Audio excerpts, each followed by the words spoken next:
Mas vamos lá, gente, eu quero ouvir vocês. Como é que vocês estão chegando, né, desse carnaval? Eu quero saber como é que vocês estão, né? Eu estou chegando, né, esperançosa. É assim que eu me resumo, né? Me apresento, esperançosa. E vocês, me contem aí como é que vocês estão chegando. Ninguém está falando como é que chegar, como é que estão chegando na aula de hoje. Eu quero ouvir. Bora lá. Deixa eu Eu pegar aqui. estava com saudade da aula. Estou chegando animada. Hum, coisa boa. Eu também estou animada também. Eu falei com a Ed aqui há pouco que eu também estava com saudade. Eu disse, Ed, eu estou com saudade. Quem mais, gente? Como é que vocês estão chegando? Me conte aí. Como é que estão chegando? Como é que foram, né? Como é que estão chegando para essa aula de hoje?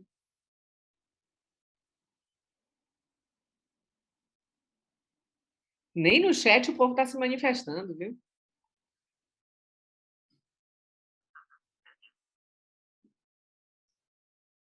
O pessoal está aqui dizendo olá, boa tarde, Fernanda dizendo olá, né? Mas não está dizendo com a gente como é que estão chegando para a aula de hoje. Só uma coleguinha se falou como é que está chegando aqui animada. Cadê vocês?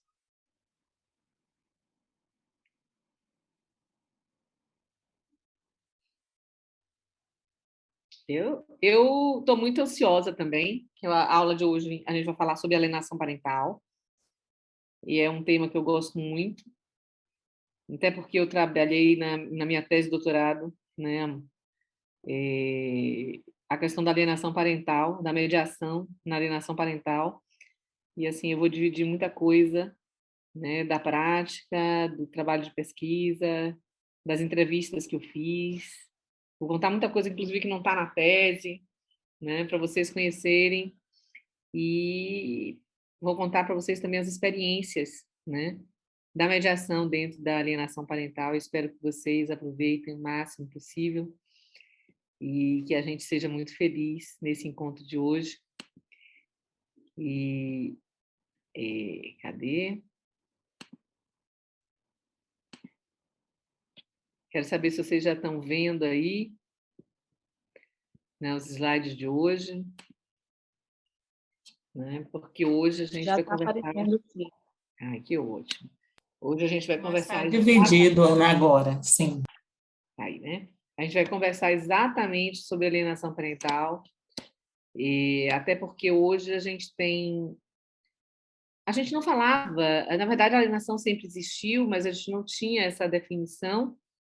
E hoje ainda tem uma outra coisa: as pessoas tentam hoje dizer que tudo é alienação, e nem sempre é alienação, né? Para haver alienação, a gente tem que ter elementos muito claros, né? E a gente tem que entender quando é que isso aparece, quando isso não aparece, e como fazer mediação nesses casos, as situações em que se faz, como se faz, né? Para que a gente possa, de uma certa forma, proteger a família e, sobretudo, compreender que na alienação todo mundo fica doente, né?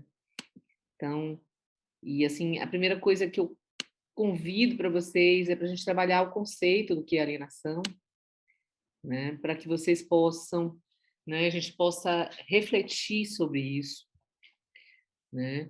E a gente traz um conceito para vocês, né? E que a alienação seria toda interferência na formação psicológica da criança ou do adolescente, promovida ou induzida, né, por um dos pais, dos avós, tios, tias, né, ou qualquer adulto que esteja mais próximo da criança. Geralmente, quem é o alienador é aquele que tem a convivência com a criança. A autoridade, a guarda, a vigilância, né? Mas não é só isso. Essa interferência na formação psicológica, ela atua de uma forma como se fosse uma reprogramação da criança. E uma reprogramação que é uma campanha de ódio. É uma campanha através da qual a gente faz com que a criança ela passe a repudiar, odiar, né? É uma campanha de ódio mesmo. Aquele que não tem a guarda, que não tem a autoridade direta ou que não tem a vigilância próxima. Então, assim, e nesse processo daí, a gente vai ter muitos elementos, né, muitas coisas acontecendo, né, dentro dessa relação aí da criança, né, com sua família. E a gente vai perceber que essa interferência na formação psicológica da criança ou do adolescente, ela tem repercussões muito graves e muito danosas. E que o processo de adoecimento, ele não é só da criança, mas de todos os envolvidos. Todos adoecem. A primeira coisa que a gente tem que começar a trabalhar é uma diferenciação, que para alguns podem existir, para outros teóricos não existe, né? Então, é interessante a gente perceber que para alguns existe essa diferenciação. Para alguns a gente tem algo chamado de alienação parental, para outros a gente tem uma coisa chamada de síndrome de alienação parental. E tem autores que acham que síndrome de alienação parental e alienação parental é a mesma coisa. Para aqueles que acham que são coisas distintas, aqueles que entendem que isso é uma síndrome, entendem que isso é um transtorno psicológico. Um transtorno psicológico que a gente vai ter muitos sintomas. Crianças se tornam mais ansiosas, se tornam mais violentas, se tornam algumas passam por um processo, né, de causar dano a si mesma, de se bater contra a parede, de, né, se mutilar.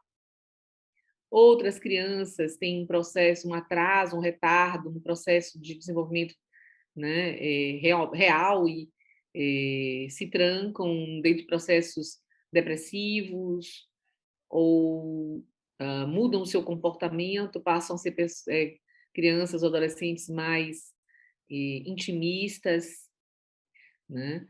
E tudo isso através dessa campanha de ódio que o genitor, os avós ou os tios, né, iniciam, né? E que tem um intuito de impedir, de dificultar o contato com o outro cônjuge ou com o resto da família, e assim começar a destruir todos os vínculos e destruir a relação em si.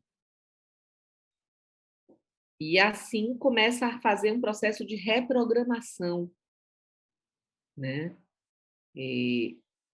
dessa criança ou desse adolescente para que ele realmente odeie, né, que o ódio apareça de maneira muito forte. Então, ele realmente, para aqueles que entendem a diferenciação, a síndrome seria uma doença, seria um transtorno psicológico. E aqueles que entendendo como distinto, né, a alienação em si ela não seria o transtorno psicológico, seriam os atos de alienação, os atos da campanha de ódio, né, que causariam uma interferência psicológica, mas que não seria um transtorno, não se caracterizaria por um transtorno. É interessante a gente falar que essa distinção, algo que alguns autores entendem que existe e para outros não existe, né? Essa distinção ela tem uma origem em todo o processo de estudo e de sistematização americana. Nos Estados Unidos se pretendia com tudo isso a criação de um CID, para que se tivesse ou que se entendesse a existência dessa doença. E o Brasil, na verdade, entrou num processo em que autores, pesquisadores, né, começaram a refletir se seria para esses autores a mesma coisa ou se seriam coisas distintas. É interessante a gente dizer que a gente não tem um CID. Apesar da tentativa de criação de um CID, ou seja, de um código de identificação de doenças, a gente não tem esse CID. E ele seria uma síndrome complexa, uma síndrome muito complexa, onde nós vamos ter vários CIDs aparecendo, né? Onde vários, na verdade, tipos de transtornos psicológicos aparecem, né? Aparecem ao mesmo tempo. E muitas vezes frutos, na verdade, de não só de uma campanha de ódio, porque não é só uma campanha de ódio. Ele vem acompanhado de outros elementos muito complicados. Muito complicados, né? Extremamente complicados. E é nisso daí que a gente vai andar, nesse sentido que a gente vai andar. Mas antes de qualquer coisa, eu queria ouvir vocês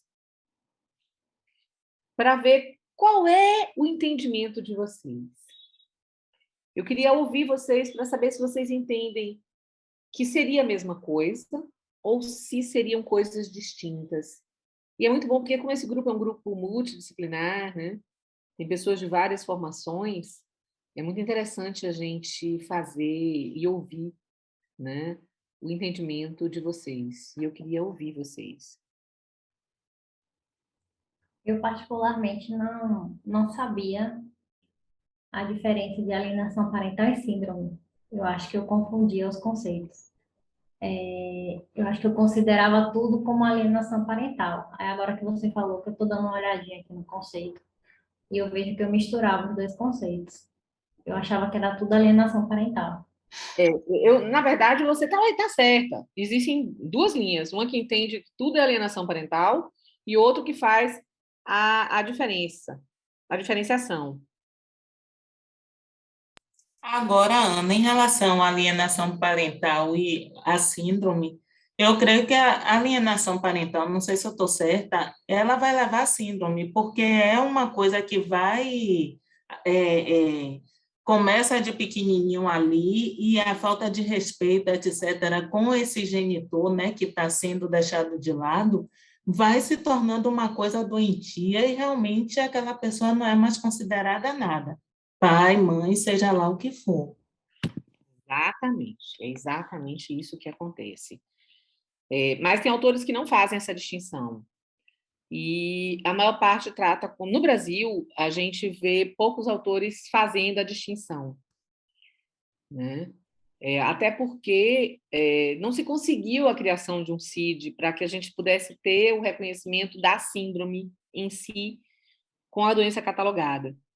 Então, muitos autores não entram nessa divisão, e eu concordo plenamente que, se a gente pensar que são distintos, a gente tem um quadro de alienação, né, de processo de alienação, né, com essa interferência, mas que poderia levar a essa síndrome complexa, né, essa síndrome de alienação, onde a gente hoje tem vários códigos que se apresentam ali, né, transtorno de ansiedade, né, a questão da depressão, né, vários CIDs ao mesmo tempo, né, que se apresentam, né, e aí a gente teria essa síndrome aí, né, que seria esse transtorno complexo, né, com um conjunto de sintomas, né, mas a gente tem essa realidade, né? Então, assim, não é equivocado, né, não se fazer essa distinção, e quem faz essa distinção também não está equivocado, mas é importante que vocês compreendam, né, que existem pessoas, né, estudiosos que fazem essa distinção, e estudiosos que não fazem a distinção. E que, se vocês forem para a literatura, vocês podem ser que vocês peguem o autor que façam, e autores que não façam a distinção, né? E que entendem que a alienação parental e a síndrome são a mesma coisa, né? Que o processo de adoecimento mental, né? Esses transtornos psicológicos, eles fariam parte de uma única coisa. Então, isso é muito importante a gente perceber. Quando a gente fala de alienação, a gente tem que entender como é essa família da alienação, né? Porque a gente tem um pai alienador, ou uma mãe alienadora, ou avós alienadores, ou tios alienadores, ou madrasta alienadora, ou padrasto alienador, uma criança no meio, e do outro lado, a mãe contra o qual está sendo iniciada ou está em curso a campanha de ódio, ou um pai, ou avós, ou tios, né? Ou madrastas e padrastos. Então, assim, a gente vai ter a criança no meio. E a criança no meio de um conflito entre pai e mãe, entre mãe e pai, entre mãe e avós, o pai e avós, entre mãe e tios, a depender, né, da configuração familiar. E assim, e não é comum a gente ver avós, não é incomum a gente ver avós como alienadores, ou tios, ou madrastas e padrastos, né? É importante a gente observar isso, né? Porque na morte, por exemplo, de uma mãe, né, os avós maternos podem ficar com essa criança e iniciar um processo de alienação contra o pai, né? Ou o pai falece e os avós ou tios, ou mãe e pai falecem, e você vai ter uma campanha, né, intentada por grupos de avós de um lado contra grupos de avós do outro lado. Ou seja, a gente pode ter todas as configurações possíveis. Porque quem tem a guarda, quem tem, né, a tutela dessa criança, quem tem a autoridade familiar para com essa criança, pratica alienação. E muitas vezes a gente tem, né, o processo de alienação, ele começa de uma forma tal que muitas vezes o outro lado também se torna alienador. E a gente vai ter casos de alienação dos dois lados. E isso também não é incomum, né? Em geral, a gente observa mãe e pai dentro de processos de divórcio.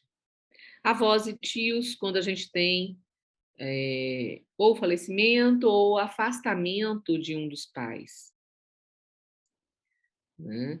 E a gente fala em afastamento porque aquela pessoa pode ter a guarda, mas pode ter sido afastado o poder, né? O exercício da autoridade familiar e da guarda desse pai ou dessa mãe. Ou muitas vezes existe um caso que a gente trabalhou aqui no Tribunal de Justiça durante um tempo, eu trabalhei auxiliando, que era uma mãe, e ela teve um processo depressivo complicadíssimo, e concordou que a criança ficasse com o pai. O pai começou uma política de alienação seríssima contra essa mãe, de puta, de prostituta, de vagabunda, e colocando na criança que a criança foi abandonada, na cabeça da criança que a mãe não gostava dela. E, na verdade, a mãe abriu mão daquele momento de estar com o filho, né, por uma questão psicológica, inclusive decorrente de um processo de violência doméstica. E ela ficou tão mal, o estágio de vitimização desta mulher era tão forte que ela entrou num processo de depressão complicadíssimo, inclusive com tentativa de suicídio. E por isso ela concordou que a criança ficasse com o pai. Mas que seria uma coisa transitória. E quando ela volta, né, do tratamento, da clínica onde foi internada, o pai já tinha destruído ou quase tudo que ele poderia destruir. Eu não sei quantas vezes vocês já vivenciaram isso aí, ou não, né? Mas quando a gente tem um caso de alienação, a gente vai ter várias coisas acontecendo.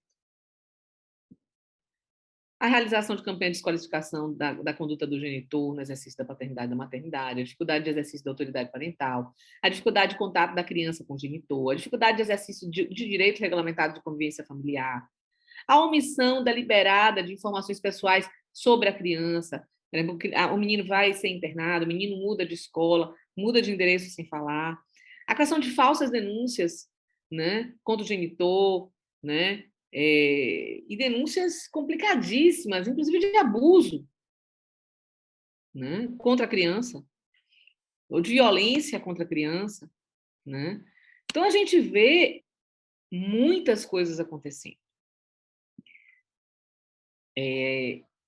Tem um caso que eu posso contar, porque ele já participou de várias palestras comigo, e sempre eu o convido para falar quando a gente discute o tema, que é de um boliviano chamado Jimmy. Ele era casado com uma brasileira, uma baiana, e tinha um filho com Down. Ele, inclusive, é diretor da Associação da Criança Feliz. E o Jimmy, ele passou muitos anos sofrendo um processo de alienação praticado pela mãe. E um processo complicadíssimo. Na alienação parental, quase tudo isso que está aqui, o Jimmy passou. E ele era um pai muito presente, aquele pai que cuidava, que acompanhava, que trocava fralda, e, inclusive, ingressou para a Associação da Criança Feliz por conta de tudo que ele tinha descoberto enquanto pai e pai de uma criança especial. Mas a esposa, se você pensar uma coisa, ela fez. Ela mudou de endereço, mudou de escola. Ele ficou sabendo que ela estava de mudança, porque um vizinho sabia do processo. Os vizinhos, não foi um só não, vários vizinhos ligaram para ele para dizer: "Ó, ela está com um caminhão de mudança aqui na porta". Ele saiu, largou o trabalho, foi ver onde é que estava, seguiu o caminhão de mudança. Ela mudou a criança quando ele foi para a escola para poder ver o filho. Ela tinha tirado a criança da escola, e nós não estamos falando de uma criança especial, uma criança com Down, uma criança com mudança de escola, mudança de qualquer coisa muito complicado. Ele passou por uma situação que, para mim, foi terrível. Né? E quando ele conta a história dele, é muito triste. Ela machucou a criança e foi à delegacia dizer que ele teria machucado a criança, para que ele não tivesse acesso a essa criança às vésperas das férias escolares, às vésperas dele ele poder ficar com o filho. Ela criou uma história de que ele ia para a escola dar escândalos e que ele fazia várias coisas na escola. A diretora de escola, né, mandou gravação mostrando como é que ele chegava. A escola ajudava ele a ver o filho. Ele ia na escola, né, ficava acompanhado da coordenadora, né, da coordenação pedagógica, da psicóloga, né? Até porque a situação era muito crítica e era muito difícil. E, apesar de tudo isso, ele foi um pai que conseguiu a guarda desse filho depois de 8 anos e conseguiu provar que tudo aquilo que ele passava era real. Mas nós temos casos de pais, na verdade, os pais sofrem muito mais o processo de alienação do que mães, apesar de ter dado exemplo da mãe, porque geralmente quem fica com a criança, na maior parte das vezes, são as mães. Por isso que, geralmente, aquele contra quem é intentada essa campanha de ódio, na maior parte das vezes seriam os pais. Mas nós temos um colega, que é um professor da UFBA, que ele passou 8 anos tentando ver o filho. 8 anos lutando, né, judicialmente, não em um. Porque quando tem alienação parental, a gente não tem um processo judicial, nós temos vários processos judiciais. Nós temos vários boletins policiais, né, ocorrências policiais. E terminou que ele faleceu depois de 8 anos sem ver o filho. Então, assim, é uma situação bem complicada, sobretudo com um judiciário que demora. Um judiciário que não é tão célere para que a gente possa acompanhar o processo de alienação. E a gente entende hoje que existem 3 graus de alienação.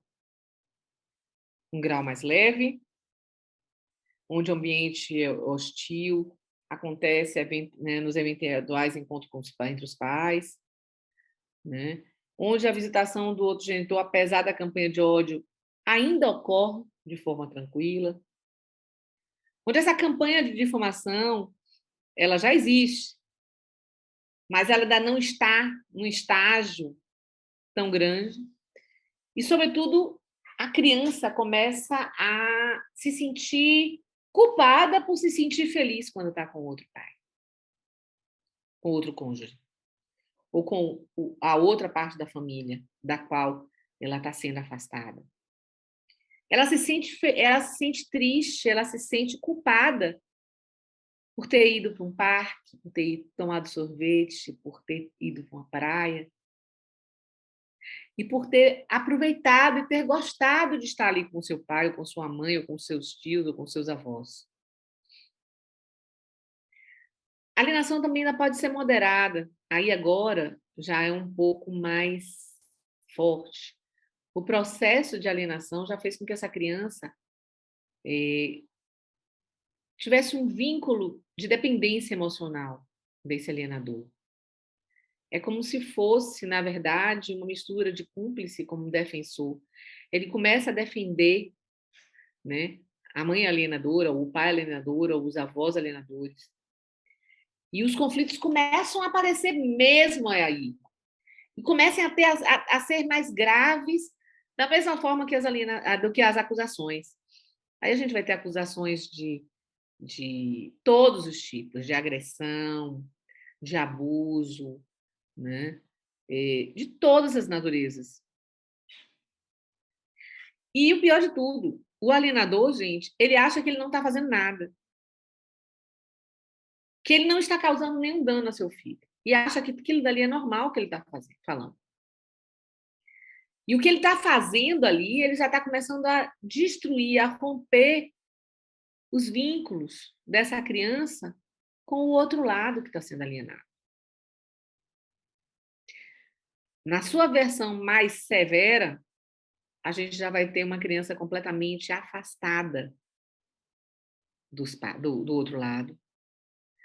Ela já não vai sentir mais nenhuma culpa, muito pelo contrário, ela não vai querer ver o outro lado. As visitas já não vão mais acontecer.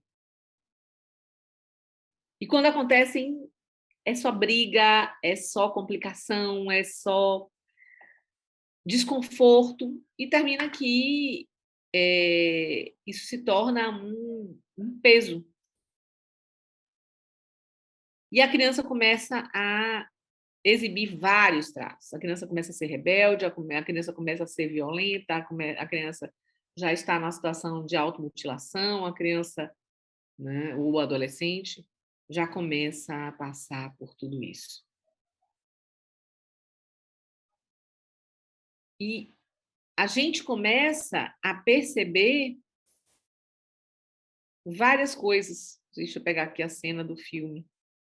Eu quero mostrar uma cena de um filme para vocês, que é um filme chamado A Morte Inventada. Deixa eu pegar ele aqui, deixa eu parar então o meu compartilhamento. Ainda.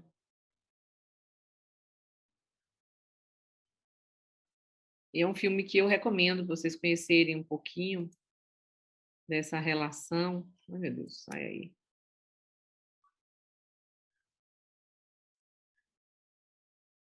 Ai.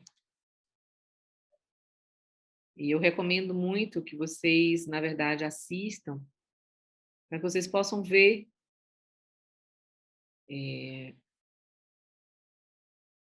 que vocês possam perceber, né, o que acontece com essas crianças. Cadê? Oh, meu Deus, eu terminei fechando. E olha que eu abri tudo, Fred. Eu ainda disse, deixa eu abrir tudo aqui bonitinho. E... Ai. Foi. Abri tudo e fechou. Não sei por quê.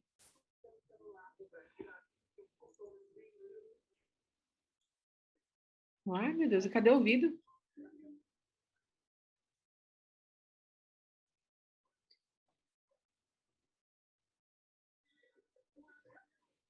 Vou por aqui, a morte inventada.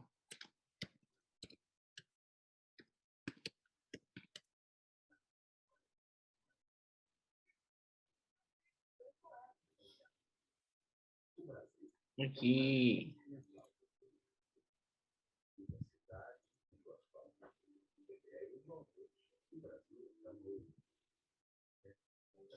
Ai, meu Deus, o que está acontecendo?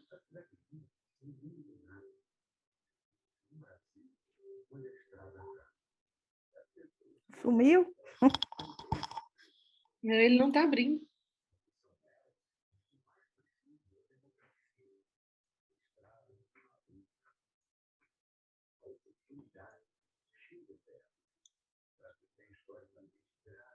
Não sei o que está acontecendo, não.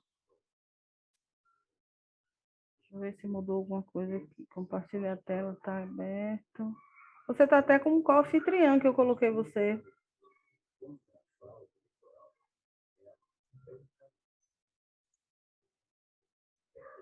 Ele não está abrindo.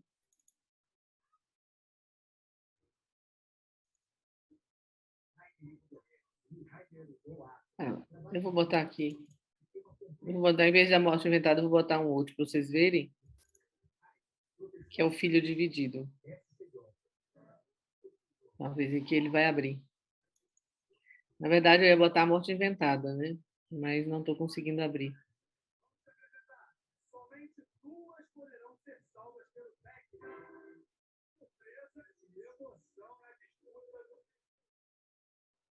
Que é um outro filme. Tem um filme chamado Filho Dividido e um outro A Morte Inventada, que eu recomendo para que vocês assistam, vocês vejam. Eu acho que vale muito a pena a gente poder entender, né? Vamos lá. Vamos ver se chega para vocês aí.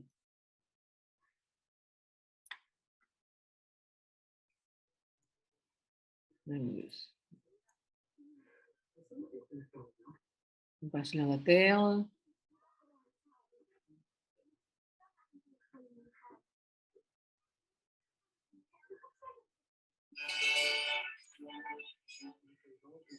Não seria bom se, assim como acontece nos contos de fadas, quando as pessoas se casam, elas vivessem felizes para sempre? Sim, mas você e eu vivemos no mundo real. No mundo real, as coisas nem sempre acontecem exatamente como planejamos. No mundo real, quando as pessoas se casam, às vezes elas não vivem felizes para sempre. Às vezes, se as coisas vão muito mal, mamãe e papai decidem que eles podem continuar vivendo felizes para sempre se eles viverem separados. Para os pais, isso pode ser uma experiência difícil e desafiadora, mas eles não são os únicos afetados. Pense nas pessoas que são arrastadas para o meio do conflito, o que você pode chamar de filho dividido. Se você não sabe o que um filho dividido é, esse vídeo pode ajudá-lo a descobrir.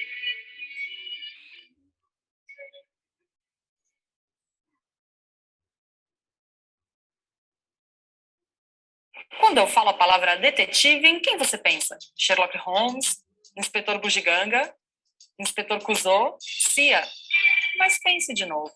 O filho de pais divorciados não é treinado em investigação, interrogatório ou análise de evidências. Mesmo assim, os pais podem esperar que ele atue como um detetive amador, e nem sempre de uma forma divertida. Quando um pai está aqui e o outro está lá, é natural que um queira saber o que o outro está fazendo. Mas não é justo que eles usem o filho para investigar o outro, bisbilhotando a casa e fornecendo-lhe maiores informações. Mas esse não é o único papel que o filho talvez tenha de exercer. Os pais podem querer usá-lo para enviar mensagens de um para o outro, como se ele fosse um carteiro. Para o filho, o divórcio dos pais já pode ser difícil. Agora, ter de passar por esse aborrecimento. Além disso, por que os pais não usam o telefone?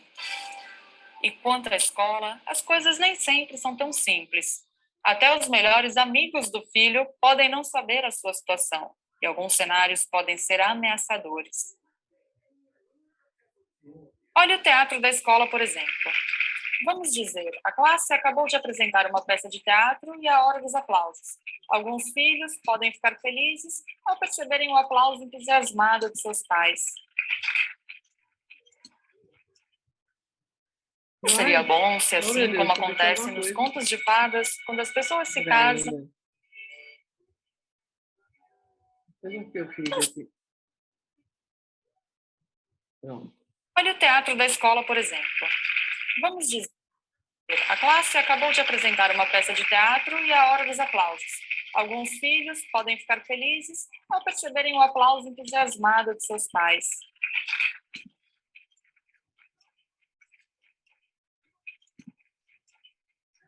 Bom, é fácil quando os dois estão sentados juntos. Já para o filho dividido, é um pouco mais complicado. Ele deve olhar para a esquerda, deve olhar para a direita, deve assinar para um ou para o outro, ou para os dois, ou para nenhum deles. Interpretar um personagem no teatro é moleza se comparado a fingir para os amigos que está tudo bem.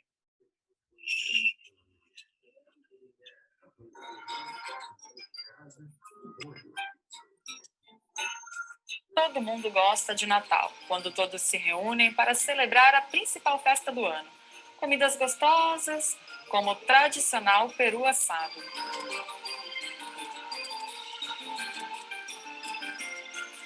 Tenho certeza de que a maioria dos filhos gosta do Natal, ainda que ele não seja mais como costumava ser. Bem, dizem que situações novas trazem novos desafios. De qualquer forma, não pode ser tão difícil cortar um peru, pode? O Natal pode ser um momento agradável para o filho. Por exemplo, antes ele costumava ganhar um presente da mãe e do pai. Agora, ele pode ganhar 2. Quando os pais decidem que eles não querem mais viver juntos, as consequências não afetam apenas eles mesmos. Elas afetam toda a família. Nós tentamos te mostrar algumas formas como isso pode afetar a sua vida. Ficar entre os dois lados nunca é um lugar bom para se estar. Os filhos divididos devem lidar com situações difíceis que fogem do controle. E sabe o quê? Os filhos divididos estão ficando muito comuns. Com os pais se divorciando, cada vez mais e mais filhos enfrentam essa situação. Aposto como você ficaria surpreso com a quantidade de filhos que enfrentam essa situação. Olha sua classe de aula. Pelas estatísticas, é provável que muitos de seus colegas já tenham enfrentado essa situação. Seu melhor amigo pode até ser um deles. Se você é um filho dividido, lembre-se de 2 coisas. Primeiro, não há nada de errado com isso. E nem é nada para ficar envergonhado. Em segundo, não é necessário se sentir sozinho. Nós estamos aqui para ajudá-lo a superar essa fase. Isso é como as crianças se sentem, gente. Só que na alienação as coisas se tornam muito piores. Porque na alienação, ele pode receber 2 presentes. Só que vai ter a guerra do presente. O presente de um sempre vai ser melhor do que o outro. Eles vão brigar. Aquele que tem um poder econômico maior vai sempre querer comprar o filho com o presente. A gente vai ter a criança, daquele jeito que você viu, se sentindo sozinho, solitário, e chega a um ponto que ele já não aguenta mais mandar mensagem. E não aguenta mais ser o espião. No início, ele se torna espião e ele ainda não sente o peso disso tão forte. Mas depois isso se soma a comentários maldosos, né? E eu queria muito que vocês tivessem visto A Morte Inventada. E tem vários depoimentos de pessoas que passaram situações de alienação parental. E o trecho que eu ia passar, na verdade, tem vários trechos que a gente tem separado. Tem trechos de uma menina, uma mulher, né, contando que o pai muitas vezes estava lá embaixo esperando por ela e a mãe mentia. E ela achava que o pai tinha abandonado ela e fazia de conta que ligava para o pai, né? E quando realmente o pai, depois cansado, muitas vezes ligava, ela dizia assim: ele já dormiu.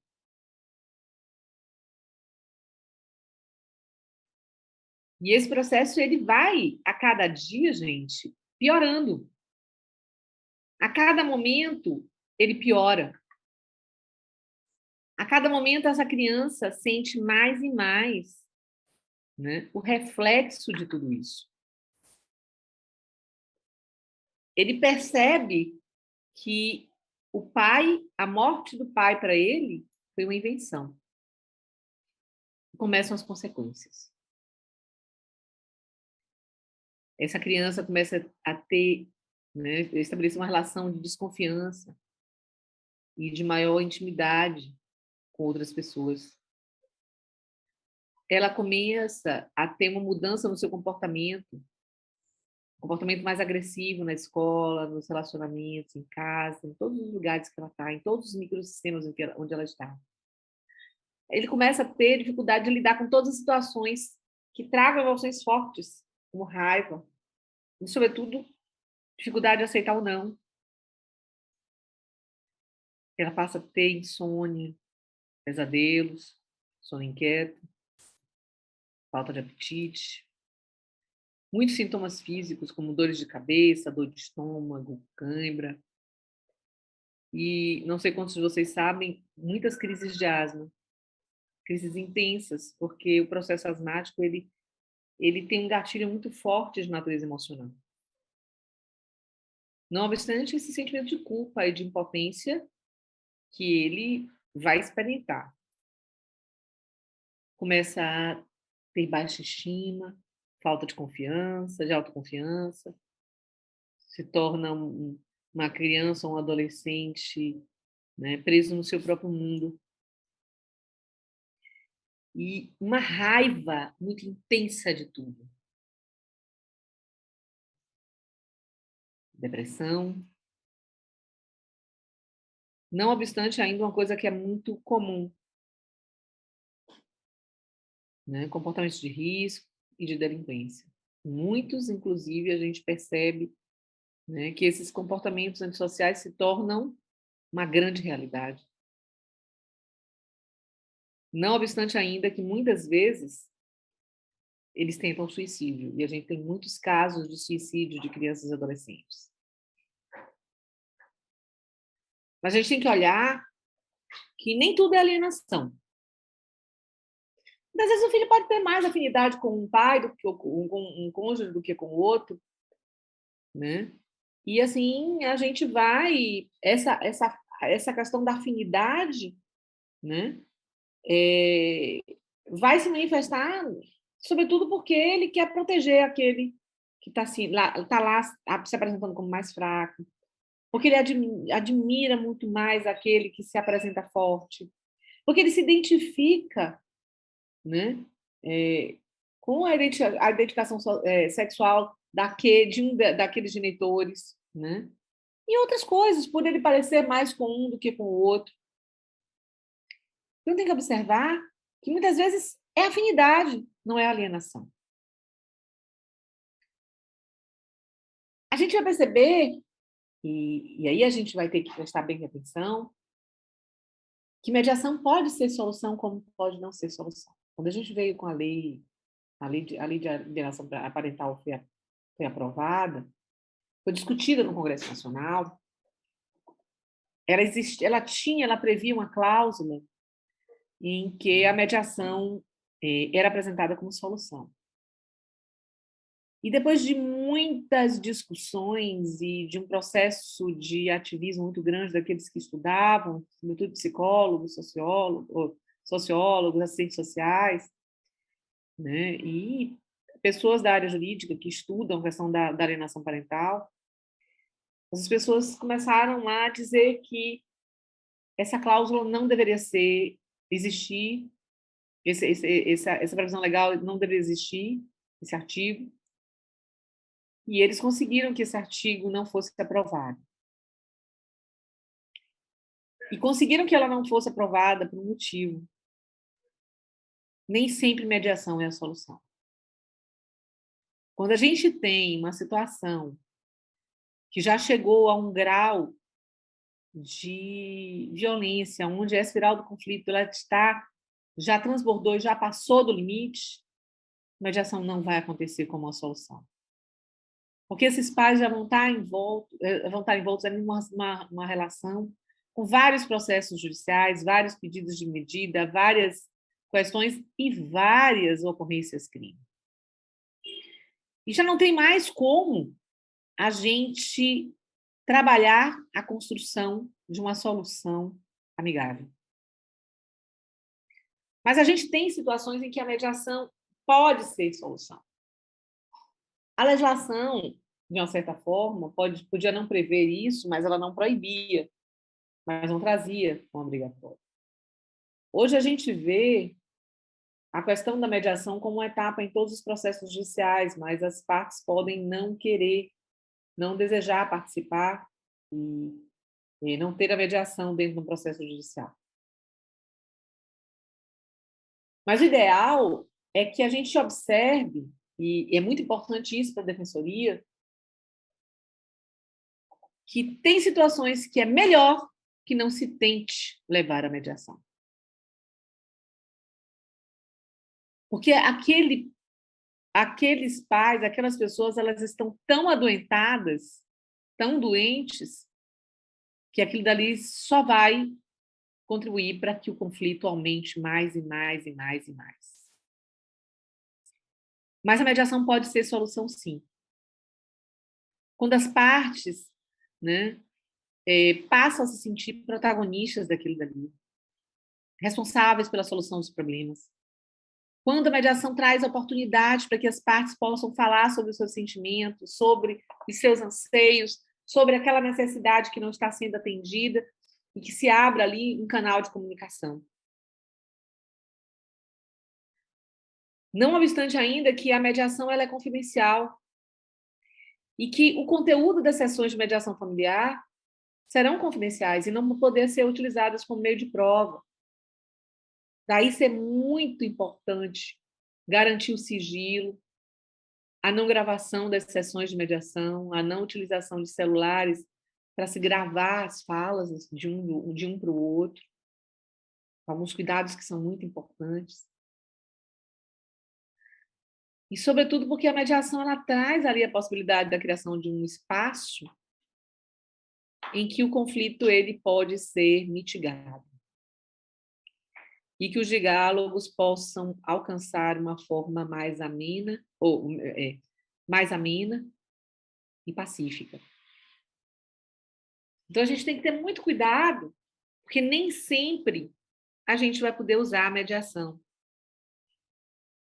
Nem sempre a gente vai poder trazer isso para a realidade da gente. Mas, assim, tem uma coisa que eu quero trazer para vocês, né, assim, por só um minutinho. Eu vou tentar ver se eu consigo mostrar para vocês. Ai, meu Deus, cadê ele? Eu não sei se eu consigo. Ai, não consegui. Não. Gente, eu não estou conseguindo usar nenhum dos vídeos da gente que mostram.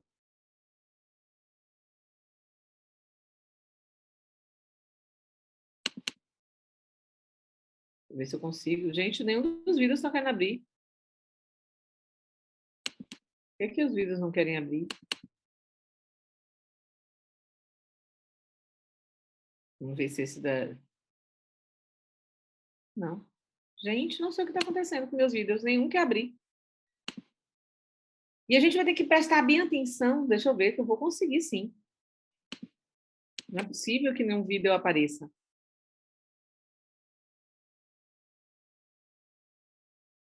Não acredito, gente. Espera ainda, não é possível. Todos, nenhum deles abre.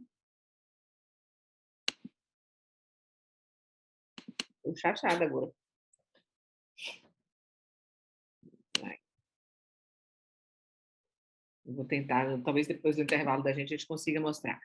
E a gente, na verdade, vai ter uma situação bem complexa depois com a mudança da lei, em que a gente teve uma mudança recente, em que a gente pode, na verdade, ter ali a questão criminal sendo avaliada e o afastamento, inclusive, né, da autoridade parental. E isso é muito forte. Isso é muito importante. Mas, assim, eu queria... Primeiro eu vou dar um intervalo, vou tentar ver se eu consigo abrir o vídeo que eu queria mostrar para vocês aqui antes, né? Mas, quando a gente voltar do intervalo, eu vou dividir vocês em grupos para que a gente possa conversar sobre as experiências de vocês em grupos. E a gente volta em 5 minutos. Vai ser o tempo para tentar ver se eu consigo abrir os vídeos. Não sei o que está acontecendo. Não sei se é o Mac que não deixa eu abrir os vídeos. E a gente vai para as salas para a gente poder conversar, né, sobre a questão da alienação e da experiência de vocês na defensoria. E de como vocês veem a possibilidade da utilização da mediação nesses casos aí. Eu quero que, quando a gente dividir vocês, quero que vocês já pensem, antes agora a gente indo para o intervalo, um caso que vocês tenham vivido, uma coisa que vocês tenham experimentado, e a gente vai para os grupos, para que a gente possa falar desses casos e depois a gente possa socializar com o resto dos coleguinhas. Então, a gente tem 5 minutos. Rejane não conseguiu chegar, né, Ed? Ela Seu... chegou, tá aí, mas tá Cheguei travando. aqui já. Ai, que ótimo, Rê! Eu não tinha visto você. Várias falhas de comunicação, mas já estamos aqui. Então, pronto. Eu vou dar um intervalozinho. Vê se você consegue abrir a morte inventada para mim aí, porque eu não estou conseguindo abrir aqui. Qual? A morte inventada. Esses vídeos que da oficina não tenho nesse computador, não. Você consegue mandar para mim pelo WhatsApp? Ou pelo Drive? Posso mandar para você consegue abrir aí, tá? Que eu converto ele aqui. Mande aqui para mim, por favor. Vou mandar para você, porque eu estou no Mac, e o Mac às vezes dá esse bug e a gente não consegue abrir alguns vídeos. Eu quero passar só a morte inventada. Então, vamos dar os 5 minutos para o pessoal, depois a gente volta e discute com eles a experiência deles. Já pedi para eles pensarem. A minha mãe que eu vou ajustando aqui nesse intervalo. Então, vou pegar a caixa de som também para poder colocar. Então tá, beijo. Me libera de novo para eu dividir em salas, por favor. Porque, como eu saí do celular para o computador, me tirou da função. Já coloquei. Obrigada.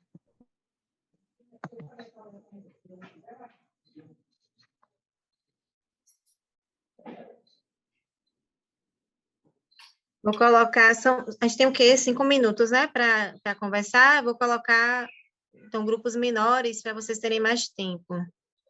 4 pessoas.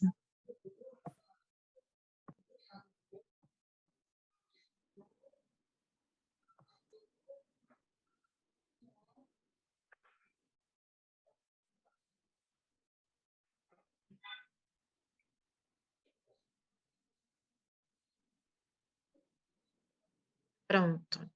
Vou encaminhar vocês para lá, para vocês conversarem, certo? Alguma dúvida? 5 minutos só, viu? Para a gente poder voltar, sociabilizar e a gente assistir a morte inventada. Pronto. Estou encaminhando, então.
Sim, Tidom. Obrigada por avisar.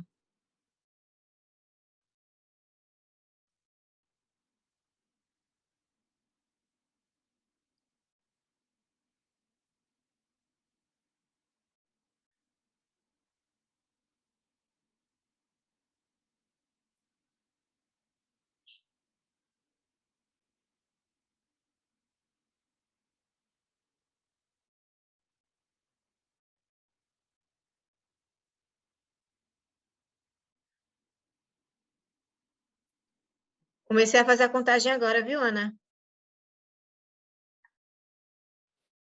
Certo.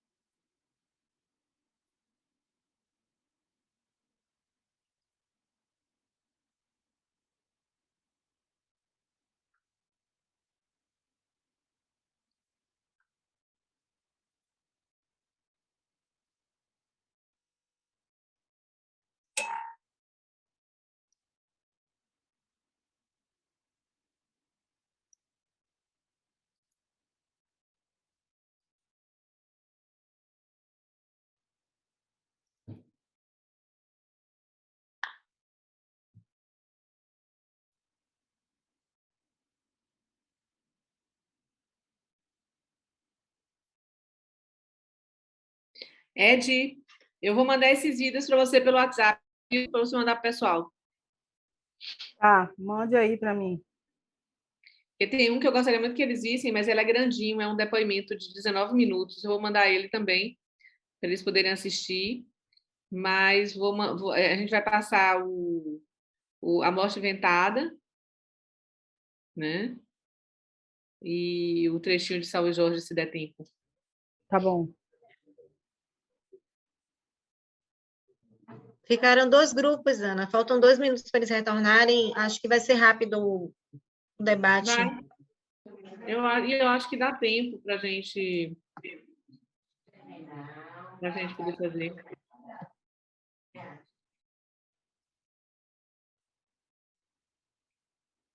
Eu acho que dá para passar a morte inventada e passar a Salve Jorge. Não dá para passar o de 19 minutos. É, porque eles são pequenininhos também. É. Não consegui abrir nada, Rejane. E nem pensei nessa questão. Eu achei que era um problema do Mac. Ah, não. É o formato. O celular, ele consegue ler em vários formatos. O computador, se não tiver o aplicativo, não lê. Aí, quando você manda eu ver o formato, eu consigo converter. A questão era o áudio que não estava pegando aqui.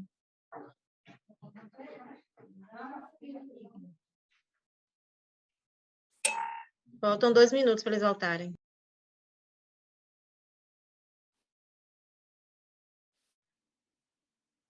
Estava programado para a gente já terminar com aquele Vida Maria, entendeu? Eles verem um comportamento repetitivo e a gente falar que na alienação parental o comportamento ele é as crianças hoje a gente vê que filhos, crianças e adolescentes que passaram no processo de alienação repetem o mesmo comportamento, entendeu? Sim.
Pronto, já vou trazê-los de volta, viu, Ana?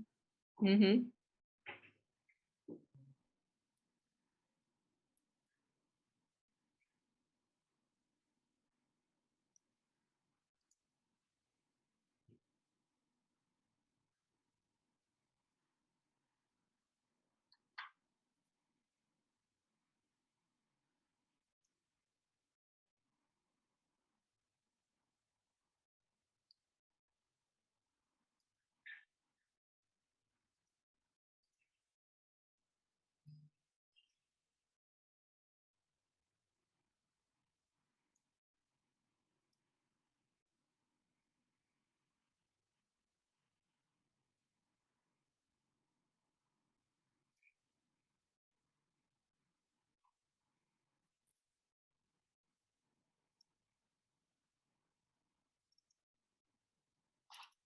Is being recorded.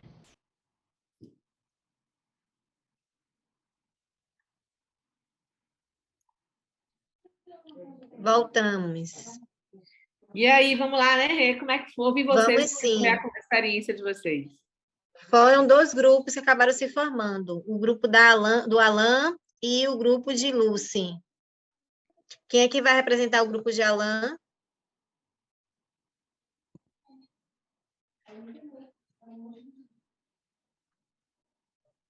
Alan mesmo. Ah, o próprio, né?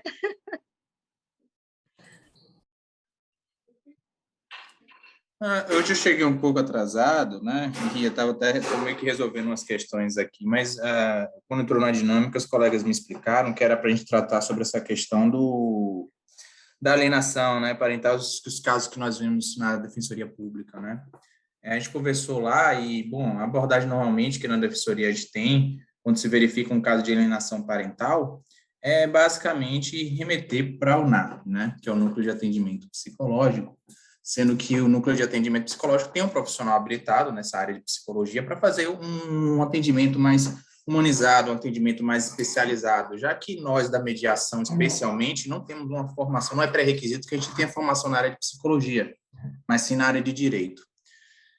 Mas o que eu tenho de experiência lá na Defensoria, até dividi com minhas colegas, e elas meio que realmente, o que normalmente a gente vê na Defensoria são os casos mais severos, em que crianças passam, que já são, não são mais crianças, né, a maior parte que a gente percebe mais já são adolescentes,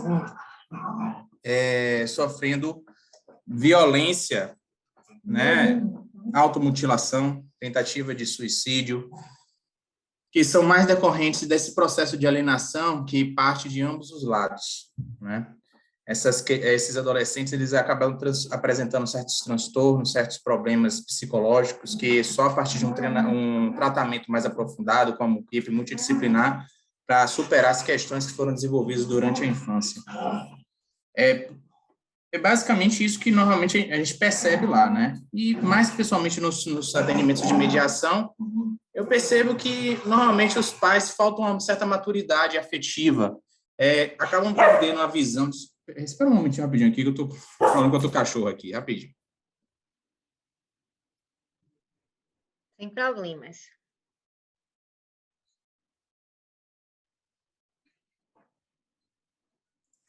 Pronto. Desculpa aí a interrupção, tá? Esse negócio de home office é complicado para o cachorro. Mas, normalmente é o que a gente percebe é isso. Durante a mediação, os pais, eles perdem essa visão do filho como um indivíduo. Eles veem o filho mais como um objeto de uma disputa. Normalmente é o que eu verifico. E nesse objeto de disputa, às vezes, eles procuram um respaldo, uma autovalidação dos seus próprios atos, quando o filho reconhece que ele é o certo e o outro é o errado. O filho, às vezes, eu acredito que ele esteja até forçado a um amadurecimento sem querer, que ele não está pronto, né? Ele se coloca em uma posição, às vezes, de juiz, como se ele tivesse que decidir quem é que está o correto nessa situação. E eu imagino o quanto pesado deve ser para uma criança que não tem ainda desenvolvido esse amadurecimento, não entende o que está acontecendo, que apenas quer viver as coisas mais simples possíveis, se autodescobrir, conviver com os pais, ser feliz naquele relacionamento, e está sendo um objeto de disputa e, ao mesmo tempo, um julgador de quem é realmente o mais correto, de quem é o melhor pai naquela situação, e ele não deveria estar nessa posição, né? Mas é mais uma visão bem leiga mesmo, porque eu não tenho nenhum estudo a respeito dessa área de alienação parental, né? Nem formação na área de psicologia. Mas é uma coisa que eu observo quando eu vejo os pais discutindo durante as mediações. Gratidão pela partilha. E é isso mesmo que acontece. Pode ter certeza que é isso que a gente vê, é isso que acontece, né, Rê?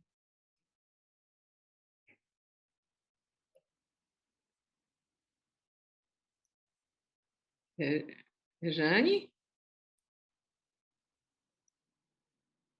Oi, gente, vocês estão me ouvindo?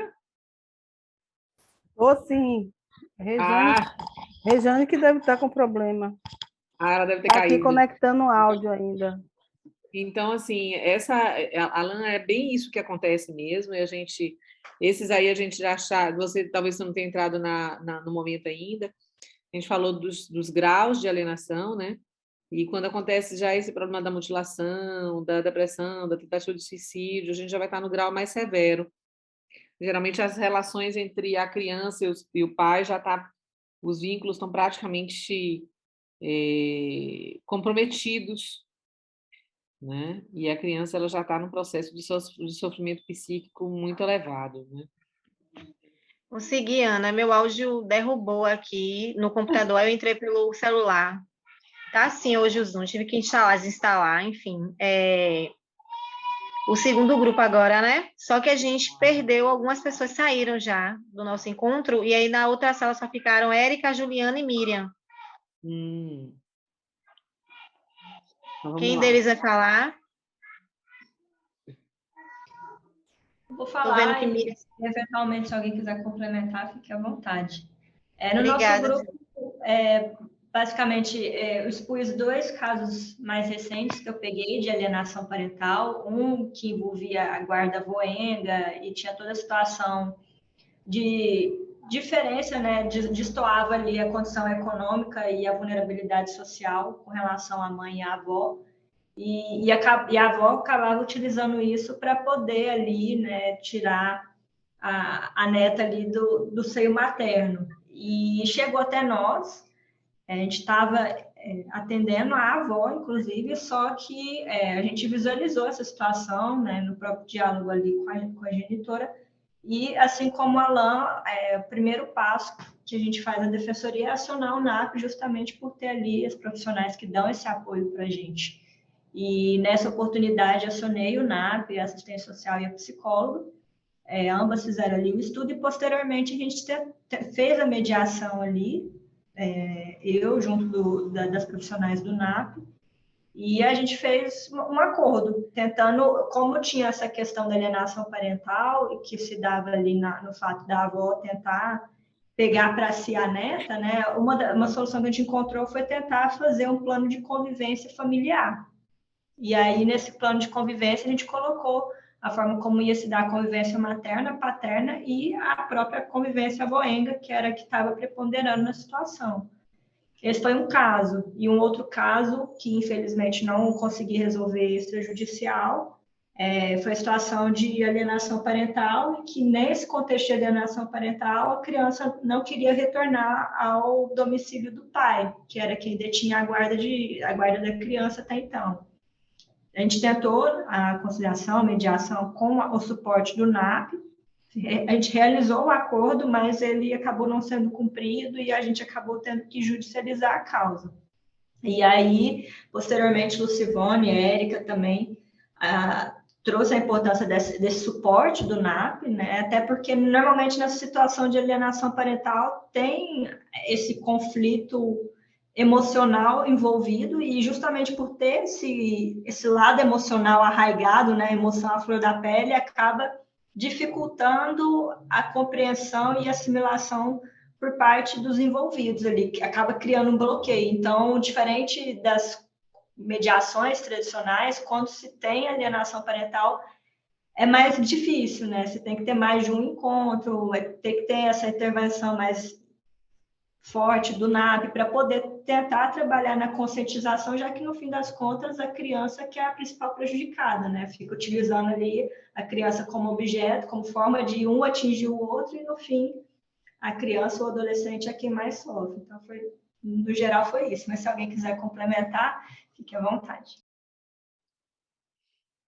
Não, assim, eu queria agradecer a sua partilha e acho que é muito importante o que você falou, a questão da gente trazer a questão do olhar de uma equipe multidisciplinar é essencial. É essencial. Não tem como a gente fazer isso sem uma avaliação, na verdade, do assistente social e sem avaliação do psicólogo. Inclusive, a própria lei de alienação parental, ela exige que no judiciário sejam feitas essas avaliações, e é por meio dessas avaliações, inclusive, que o juiz, com base nelas, pode decidir pelo afastamento da autoridade familiar, né? E afastar realmente e mudar a guarda, né? E afastar aquele pai dali do poder, né? do poder familiar, né? Inclusive com a questão de visitas supervisionadas, a indicação de visitas supervisionadas num determinado momento, para que depois, a depender do que os psicólogos e o assistente social perceberem, né, o juiz modificar o tipo de visita e retirar as visitas, né, supervisionadas e passarem a ser visitas sem nenhum tipo de supervisão. Inclusive, é interessante que vocês observem isso, quem está, né, dentro do processo de judicialização e que perceber esse tipo de comportamento, que vocês já possam requerer que, em caso de concessão de visitas, que essas visitas sejam supervisionadas, podendo passar por uma avaliação posterior para que elas deixem de ser supervisionadas. Isso é muito importante para que a gente possa preservar a criança, que a gente possa preservar tudo isso e, sobretudo, a questão da indicação, né, do acompanhamento psicológico, não só para a criança, mas para os pais também, né, porque a gente vê a questão da alienação cruzada, ou seja, até quando chega na etapa mais severa, raramente a gente vê os dois pais sem praticarem o processo de alienação. É muito difícil. A gente tem 2 casos que a gente conhece, né, que eu trabalhei muito, e a gente chegou a conhecer, que é o caso do Jimmy, que é esse caso que eu contei do menininho com Down, e o caso do Cláudio, que é um outro pai, eu não falei dele agora, ele é terapeuta, ele é psicólogo, e, inclusive, nos depoimentos dele, quando ele conta da história dele, ele fala que ele só não desistiu do filho porque ele precisava ali viver aquilo, porque ele precisava dar suporte a outros pais e mães que passam por essa situação. Então, assim, é muito importante que a gente tenha consciência dessas questões, né? Que a gente tenha consciência, né, da realidade. A gente conseguiu agora compartilhar, vou compartilhar para vocês o vídeo, para vocês verem, e eu sugiro que vocês assistam depois o filme inteiro. Esse filme chama-se A Morte Inventada. Vocês conseguem... E olha, gente, é uma coisa irreparável. Peraí. Ai, meu Deus. Vocês... Tem que aumentar a tela. Tá aparecendo pequenininho. Vamos lá. Tá grande agora? Ainda não. Você deixou de compartilhar sua tela. Oh, você tirou o compartilhamento.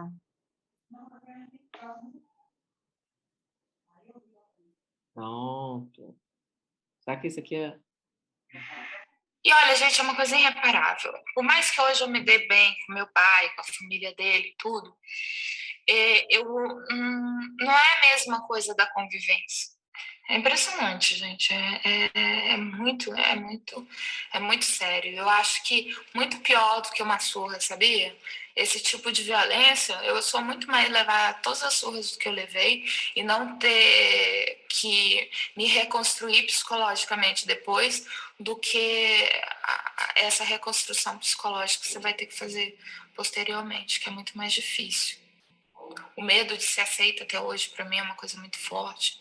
A rejeição é uma coisa que qualquer coisa já me toca nessa coisa da rejeição, é muito forte. Quer dizer, tem algum momento da vida que a gente sempre tem que processar as coisas, sempre tem que organizar elas de alguma forma. Vou passar o outro trecho desse mesmo, da morte inventada, para vocês verem. Aí é o depoimento de como ela se sente depois, e aqui eles contam... E no dia seguinte ele marcou, minha mãe disse que ele ia vir nos buscar para jantar, então a gente ficou prontinha, esperando, e ele nunca apareceu. E aí a minha mãe disse assim, olha, tá vendo como ele não vem? Ele não quer saber de vocês. Muito, Ana. Ele tá com outra mulher, já tem outro casamento, mora em outro lugar. Seu pai agora é esse. Espera ainda. Eu não compartilhei, né? Espera ainda, vamos lá. Não. Ai, gente, espera ainda. Esse aí é o depoimento delas de alguns trechos de como acontecia com elas, de como aconteceu com elas a alienação. Espera aí, deixa eu ver se é esse é o primeiro. Vamos lá. E no dia seguinte ele marcou, minha mãe disse que ele ia vir nos buscar para jantar. Então a gente ficou prontinha, esperando, e ele nunca apareceu. E aí a minha mãe disse assim, olha, tá vendo como ele não vem? Ele não quer saber de vocês mesmo. Ele já tá com outra mulher, já tem outro casamento, mora em outro lugar. Seu pai agora é esse mesmo. Só que pro meu pai, ela fez outra história. Ela combinou com ele dele nos levar na praia, e ele e a minha madrasta, né, ficaram num carro na entrada do bairro onde a gente morava, esperando por nós, assim, várias horas seguidas, e a gente não apareceu. Aí depois ele ligou para minha mãe falou, pois é, elas ficaram tão abaladas, e eu acho melhor você se afastar mesmo, vai ser melhor para todo mundo, você já tem uma nova família, eu também. Esse é um retrato, gente, que acontece com as famílias. Esse é um exemplo de uma dos depoimentos que a gente viu que são reais, que não são coisas de novela, né? E como a Ana, gente... licença, seu vídeo está fechado. Tá, como a gente... Não, eu já vou botar outro vídeo agora. Como a gente viu retratado, né, na novela Salve Jorge. E que eu acho que é importante a gente relembrar, para que vocês possam ver.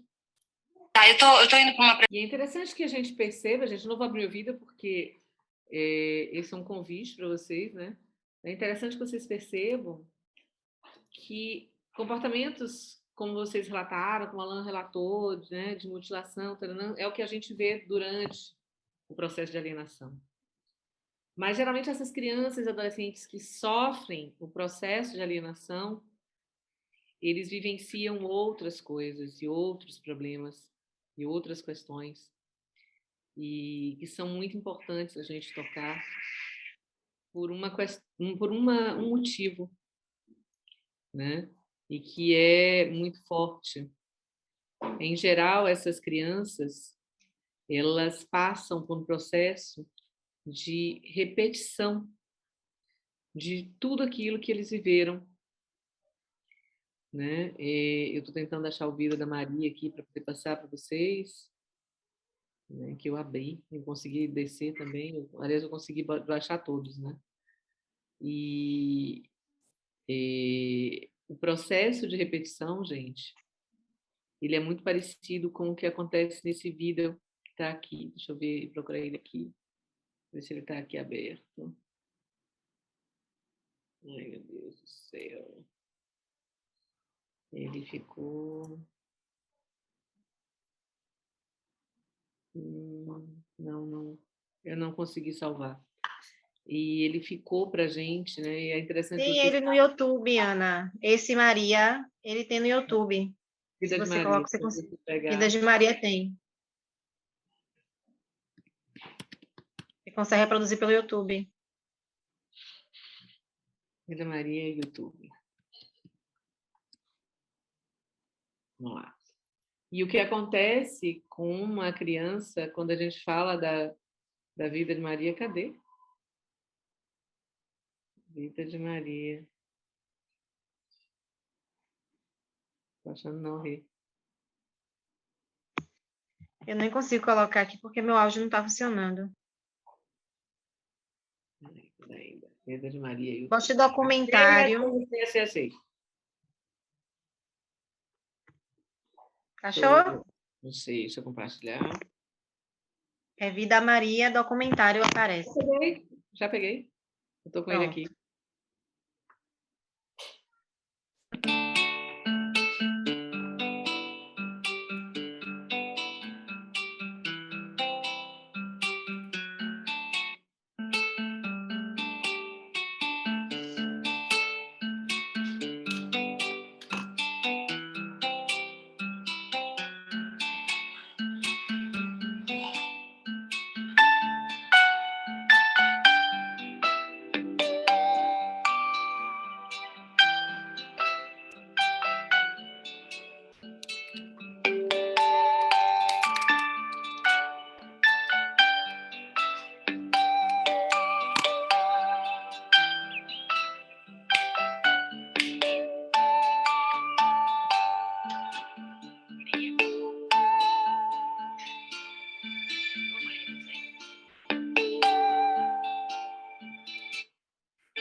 Maria José, tu não tá me ouvindo chamar, não, Maria?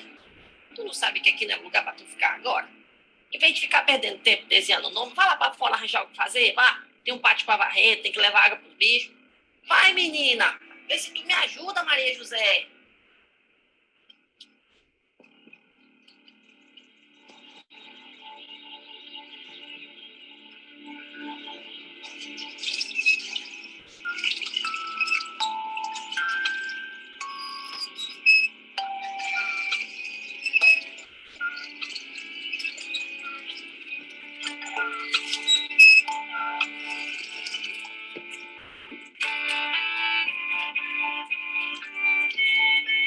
Foi. Maria.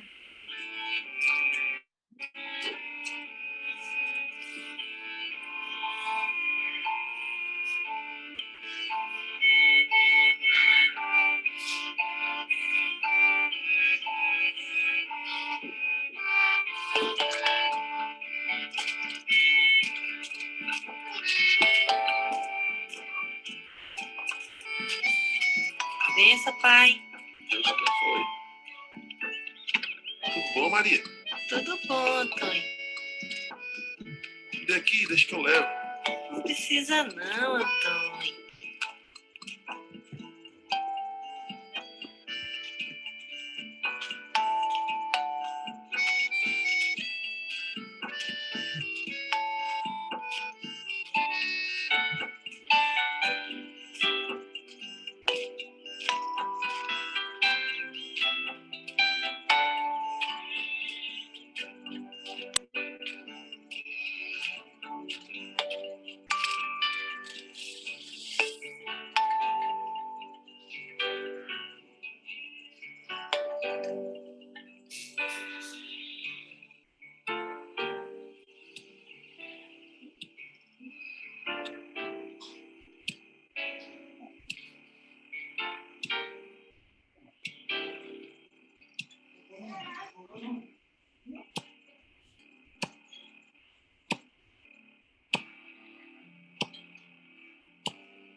Bença, mãe.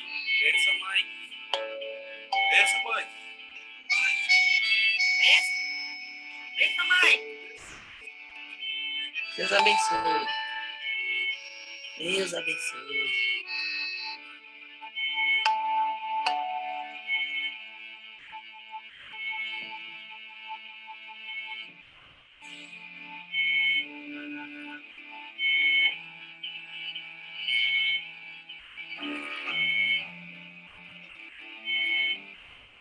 Lude.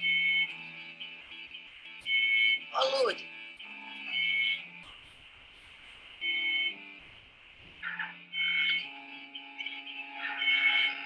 Ó, Lude.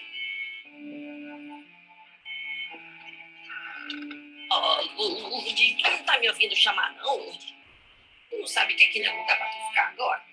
Em vez de ficar perdendo tempo desenhando o nome, vai lá pra fora arranjar o que fazer, vá. Tem um pátio pra varrer, tem que levar água pro bicho. Vai, menina. Vê se tu me ajuda, Lude. Fica aí fazendo nada. Desenhando.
Acho que a gente pode fazer um check-out, Ana, né, que já são 7, 6, eles falando o que é que representa tudo isso que eles falam sobre a questão, né, da reprodução de comportamento, o que esse vídeo traz para eles de reflexão, e como é que a gente dialoga com a alienação parental e quais são os cuidados que a gente pode tomar, né? Então, pensar nisso para a gente ir construindo essas novas ideias. Sobretudo pensando, né, no que as meninas disseram, né?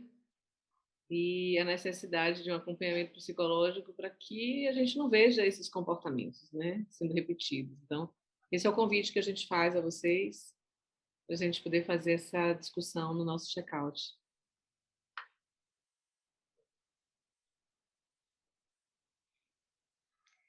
Esse tema da alienação, ele sempre me deixa muito inquieta, né, pelos desdobramentos que eles podem fazer, tanto vamos dizer assim, a curto, médio e longo prazo, né? Os pais que estão nesse pé de guerra, eles não conseguem imaginar os danos que eles podem causar aos filhos e às pessoas que estão ali no entorno.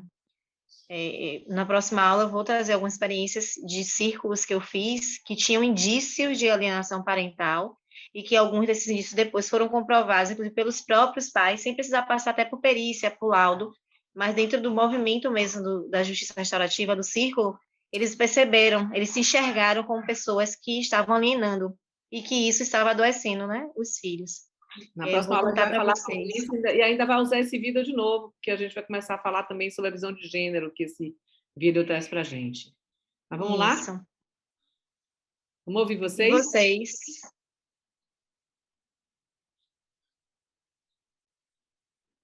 Acho que eles já estão se despedindo da gente.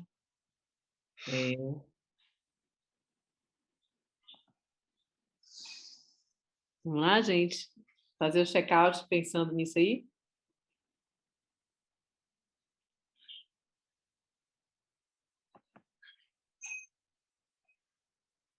Ninguém vai falar? Vamos lá, gente. Ainda tem muita gente com a gente aqui ainda. Tem sim. Érica colocou: esses vídeos mostram algo dos desdobramentos. Infelizmente, o comportamento de quem deveria cuidar reflete negativamente nas crianças. Obrigada, Érica, pela partilha. Tem mais?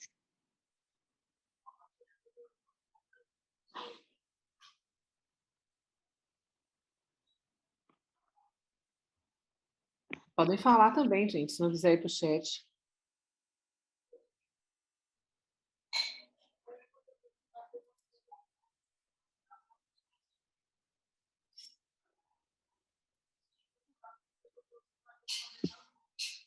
Ela disse que ficou bem pensativa, lembrando dos casos antigos.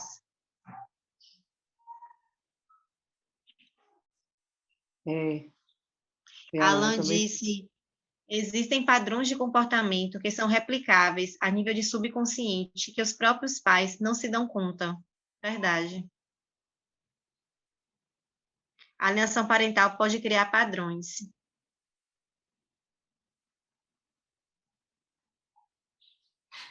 Obrigada, Alan.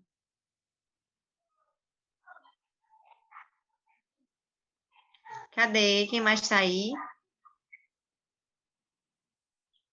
Tereza, que fala sempre, né? Cadê vocês? Cadê Danila?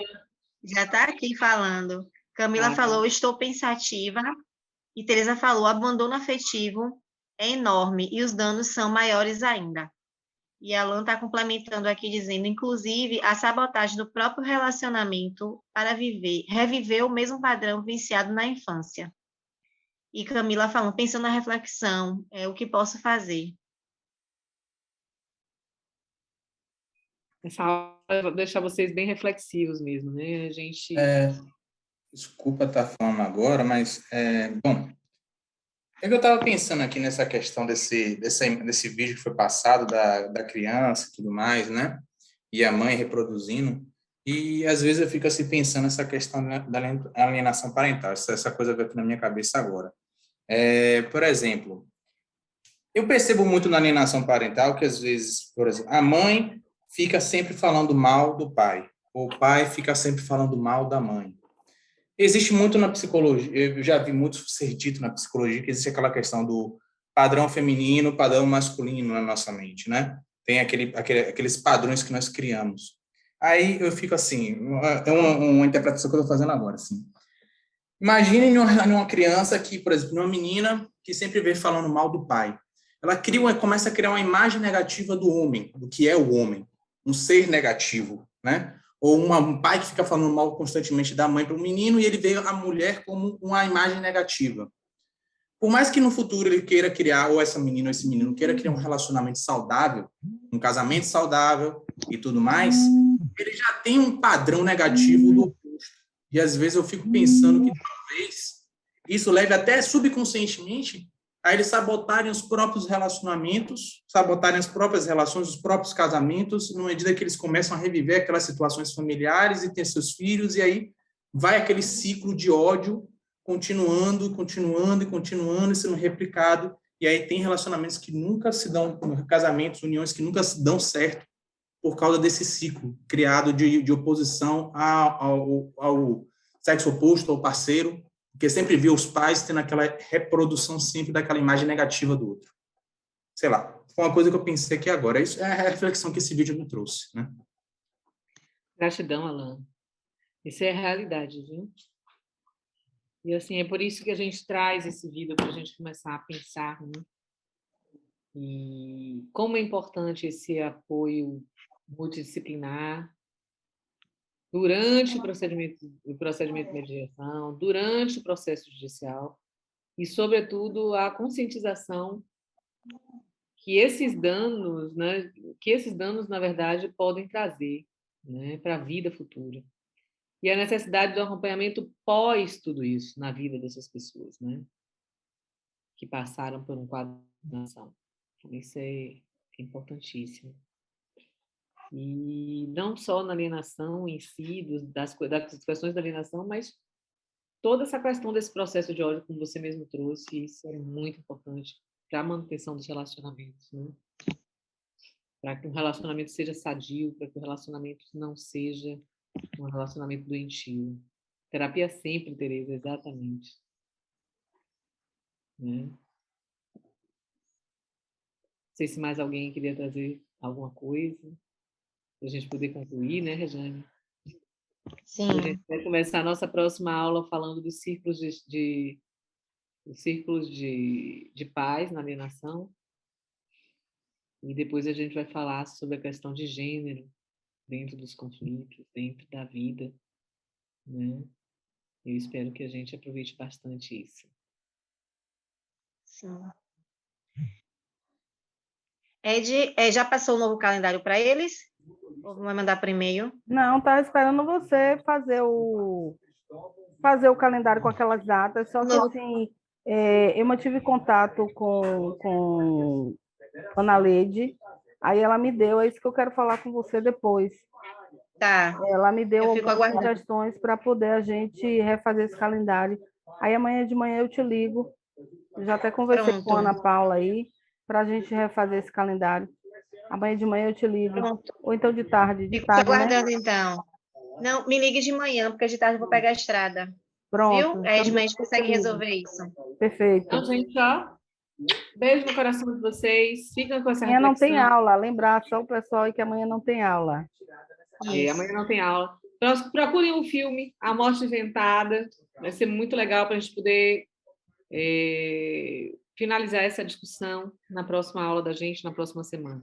Tá bom? Beijo. Então, Bom ó, final de semana a beijo todos. no coração. Semana que vem não, na outra. Tchau. Na outra, Não. 24 e 25, né? Então, fiquem com Deus, gente. Até a próxima semana. Até o próximo encontro. Tchau. Tchau, tchau.